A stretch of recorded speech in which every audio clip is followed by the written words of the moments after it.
अच्छा देखो, इंग्लिश पढ़ेगा, जब नाम लिखा रहेगा, नाम में लिखने के लगेगा तो कभी पढ़ पाएगा? देखो क्या है, ज्ञानेश्वर है, क्या है? सबसे पहले ध्यान दो, ज्ञ का इंग्लिश क्या पढ़ा तुम लोग? जे एन, क्या पढ़ा है? लेकिन मेरे हिसाब से ज्ञ की इंग्लिश पढ़ना जी वाई। क्या पढ़ना? ज्ञ की इंग्लिश जे एन नहीं, क्या पढ़ना है? जी वाई। अब देखो क्यों पढ़ेंगे, वही बताते हैं। ज्ञ की इंग्लिश तुम लोग जे एन पढ़ा है ना, तो जे एन दे दिए, उसके बाद ए है, ए दे दिए, दे दिया ना। ना है तो एन, ये है तो ई, आधा सो है तो एस एच, वो का डब्ल्यू अभी, यहाँ पे कुछ भी नहीं है तो ए, रो है तो आर। अब इसको पर ज्ञानेश्वर है कि जनानेश्वर है? पढ़ो इसको, स्पेलिंग पढ़ो, क्या है? तो पढ़ा क्या जा रहा? ज्ञानेश्वर पढ़ा रहा है कि जनानेश्वर पढ़ा जा रहा? तो ये नहीं होता, इसको आज से कट्टी मारेगा, कुंजी मारेगा, डायरेक्ट काट देना है, जी वाई लगाना है, क्या लगाना है? जी, जी वाई से क्यों होता है, कौन चीज से? आप पढ़ो, जनानेश्वर है कि ज्ञानेश्वर है? कौन सी लगा? ज्ञानेश्वर लगा ना। तो ज्ञ की इंग्लिश जीवा लिखना है, आज के बाद हमेशा जिंदगी में याद रखना है। जी, ज्ञ की इंग्लिश क्या देना है? जी वाई, कौन सी? जे एन नहीं देना, कौन सी देना है? अभी तक सब कंफ्यूज में था, अभी तक सब यही लगाता था, जे एन लगाता था ना, लेकिन पढ़ने के बाद क्या ज्ञानेश्वर लिखा जा रहा है? तो ये नहीं लगाना, जीवा लगाना है, क्या लगाना? अब हुआ ज्ञानेश्वर। फिर है ज्ञान दा, अब बताओ जे एन लगाएगा कि जीवा है? अब बताओ, ये वाला डंडा है तो ए, ना है तो एन, यहाँ भी लगेगा। जब अंतिम में मात्रा है तो यहाँ पे नहीं लगता है, द का, ये वाला डंडा था। अब बोलो ज्ञान दा हुआ या नहीं हुआ? अगर जे एन लगाता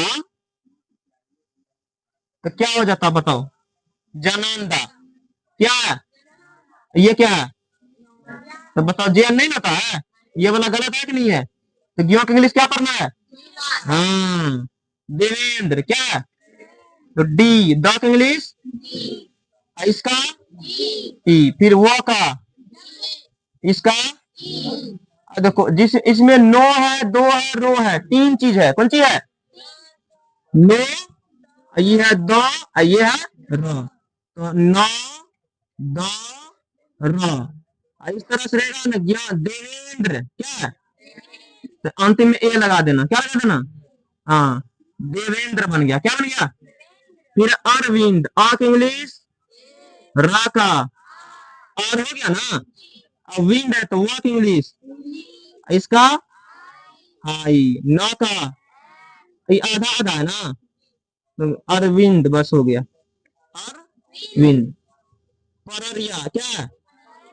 तो पा का पी के पी ए, पी ए, रा का आर, फिर रा है तो P A R, R I Y, क्या बन गया? पररिया, क्या बन गया? फिर क्या है? ठुठा, क्या है? एक ही जैसे सब शब्द है ना? इसका मतलब क्या है? आधा है, ठो, ठो ठो संयुक्त है, संयुक्त संजू, इसको आधा यानी ठो ठो में लगा है, ठीक है ना? इसको हम लोग ऐसे भी लिख सकते थे, ऐसे भी लिख सकते थे, समझ में आया कि नहीं? तो बताओ इसका क्या होगा,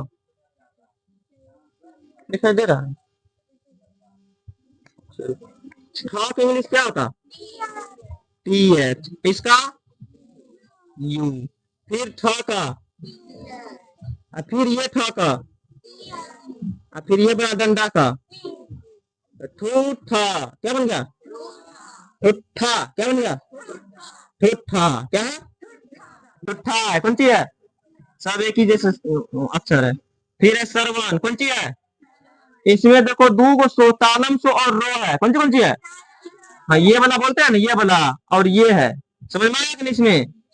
हाँ, हम हिंदी नहीं पढ़ाते फिर भी कर देते एक्सप्लेन। तो तालम सो का ऐसा होता है ना, तो आधा है तो ऐसा रह जाएगा, फिर रो है तो आर, रो पूरा है तो एस एच आर ए, श्र बन गया। फिर वन है तो भी ए एन, श्रवण, रा में स्वर। पहले लिखो रामे, तो क्या होगा, RAME, रामे हो गया ना। फिर स्वर है तो SHW, यहाँ पे कुछ भी नहीं है तो AR, क्या बन गया, रामेश्वर। जानकी नगर, देखो बड़का है, इसको छोटा बनाना है, जानकी, उसके बाद तो JANKI, जानकी हो गया ना। अब नगर लिखना कैसे होगा, NAGAR, क्या बन गया, जानकी नगर। बड़ा है, छोटा करने के लिए आना चाहिए। देखो मुजफ्फर, उसके बाद पुर है, तो मो का इंग्लिश बोलो क्या होगा, इसका ज का MUJA हो गया मुजफ्फर। फिर फ का इंग्लिश लगाना एफ, कौन सी लगाना है, तो दो फ है ना, तो FFAR, मुजफ्फर बन गया। फिर कौन सी है, पुर, तो PUR, क्या बन गया, मुजफ्फरपुर। बताओ मिलाओ किसका किसका सही हुआ।